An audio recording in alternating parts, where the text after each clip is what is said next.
Allez, soyez salués. Petit conseil encore pour ceux qui me suivent. Voilà, c'est votre Tano, votre conseiller. Euh, oui, Tano, qu'est-ce qu'un technicien dans le génie civil doit maîtriser comme application ou bien logiciel, soit à part même les logiciels de génie civil? Voyez un peu. C'est la question qui est posée, voilà, que je vais essayer avec ma connaissance de pouvoir vraiment satisfaire en donnant une réponse, voyez un peu.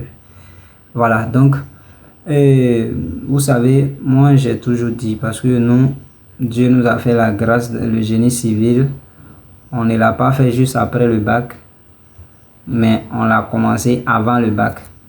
C'est-à-dire qu'on a, voyez un peu, on s'est lavé un peu avec, voyez un peu. C'est-à-dire le mot même, quand vous entendez déjà, comment on appelle, génie civil, ça doit vraiment vous interpeller. Vous comprenez un peu, ça doit vraiment vous interpeller. C'est quelque chose de génie, c'est quelque chose de un peu, vraiment, des travaux qu'on fait souvent, c'est qu'on met main dessus, c'est un peu, c'est parce que nous-mêmes,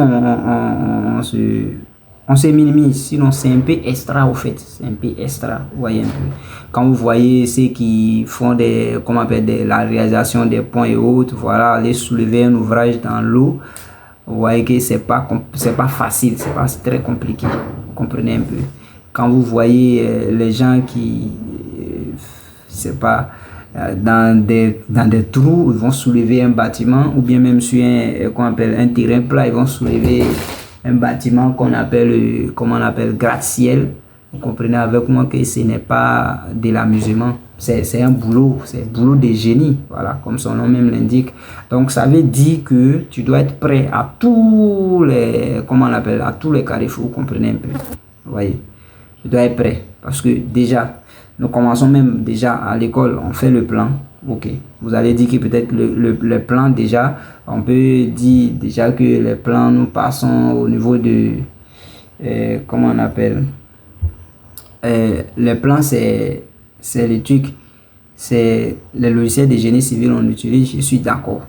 Maintenant, et les, comment on appelle, les devis que nous faisons, nous utilisons déjà Excel. Donc déjà, pour les nouveaux, vous devez déjà maîtriser Excel, savoir faire rentrer les formules hautes pour faire vos devis, vous comprenez un peu, voilà.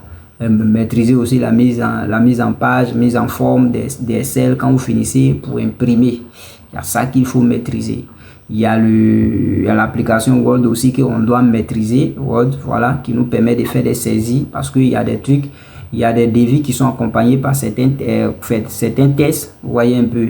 Il y a des travaux, il faut accompagner par certaines écritures, certains rapports à faire, vous voyez un peu les rapports, quand c'est pas calcul, n'allez pas faire sur, qu'on appelle Excel, il faut forcément sur Word saisir les tests pour accompagner, même quand tu surveilles les chantiers, il faut faire des petits rapports, ça c'est avec Word, voilà, vous pouvez insérer même les photos des chantiers et autres pour faire vos rapports, ça c'est Word qui vous permet de faire, vous voyez un peu. Maintenant, il y a un logiciel encore, ce n'est pas tout. Je vais citer ce que je pense que avec ça, vous pouvez débuter. Si vous maîtrisez déjà, vous pouvez commencer et puis après augmenter encore des grades. Sinon, il y a beaucoup d'applications qu'il faut maîtriser dans le génie civil. Parce que le génie civil, en même temps que tu es technicien, tu as la partie technique, c'est en même temps que tu es en même temps secrétaire, tu es le DG. En tout cas, tu fais beaucoup de choses. Vous voyez un peu, il y a des moments même, tu peux même saisir les tests pour ton DG. Vous voyez un peu les tests techniques pour accompagner les devis, les dossiers techniques que vous allez déposer. Donc, il faut maîtriser les saisies aussi. Vous voyez un peu. Voilà, donc maintenant, il y a un logiciel, un logiciel encore que les gens minimisent beaucoup. C'est truc, comment on appelle, MS Project. Il faut maîtriser MS Project, même si pas maîtriser l'application comme il se doit, mais au moins savoir faire, comment on appelle, le diagramme de Gantt avec, qu'on appelle planning d'exécution qu'on a fait tous à l'école. Il faut maîtriser ça au moins pour pouvoir faire des plannings d'exécution. Ça n'empêche, on peut faire avec Excel, c'est mieux. Si on peut faire avec Excel, ce n'est pas mauvais. Parce que mais avec Excel, ça prend du temps. Nous cherchons des solutions pour pouvoir finir des travaux en un clin d'œil dans un temps record, voilà, pour faire gagner l'entreprise. Donc avec MS Project, vous voyez que vous allez vous en sortir très rapidement.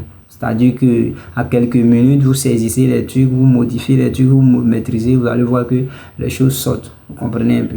Voilà, donc voici les petits trucs qu'il faut vraiment maîtriser et autres pour pouvoir avancer. Vous voyez un peu. Mais bon, c'est ça, hein, tout. Moi-même, quand je donne les trucs, souvent, c'est pas facile. Si vous boostez les choses, il y a quelqu'un qui m'a dit, mais il faut au moins nous montrer au tableau. Ce n'est pas facile. Vous voyez un peu. On lutte pour pouvoir donner ce qu'on peut donner en ligne. Vous comprenez un peu. Mais maintenant, c'est à vous maintenant de faire de sorte qu'on puisse faire ce que vous demandez. Parce que si vous partagez les informations, vous partagez les petites formations qu'on fait, demain, ça sera grande formation. On peut agrandir les choses et puis avoir du temps, vraiment expliquer ce qu'il faut expliquer. Sinon, il y a d'autres applications qu'il faut maîtriser, mais Excel, Word, MS Project, ça peut passer. Si tu maîtrises Excel, Word, c'est pas mauvais. Mais, tes plannings, c'est comme si tu vas faire avec Excel. Seulement Excel, ça prend un peu de temps. Vous voyez un peu. Maintenant, si tu as des programmations, parce qu'en Excel aussi, ça peut donner diagramme, mais il faut avoir des programmations que moi, je trouve ça un peu plus complexe. Vous voyez un peu. Donc, je préfère faire avec Project aussi.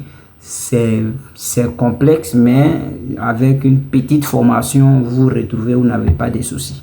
Voilà, donc c'était un peu juste, et comment on appelle, ma réponse. Mais sachez une chose, c'est que quand vous êtes dans le domaine de génie civil, vous devez savoir que vous êtes des génies de l'entreprise. Vous devez répondre à tout. Le secrétaire n'est pas là. Vous devez être capable de jouer le rôle du secrétaire ou de la secrétaire. En tout cas, vous êtes prêt parce que vous êtes vraiment un génie. Voilà, donc merci et passez de beau temps.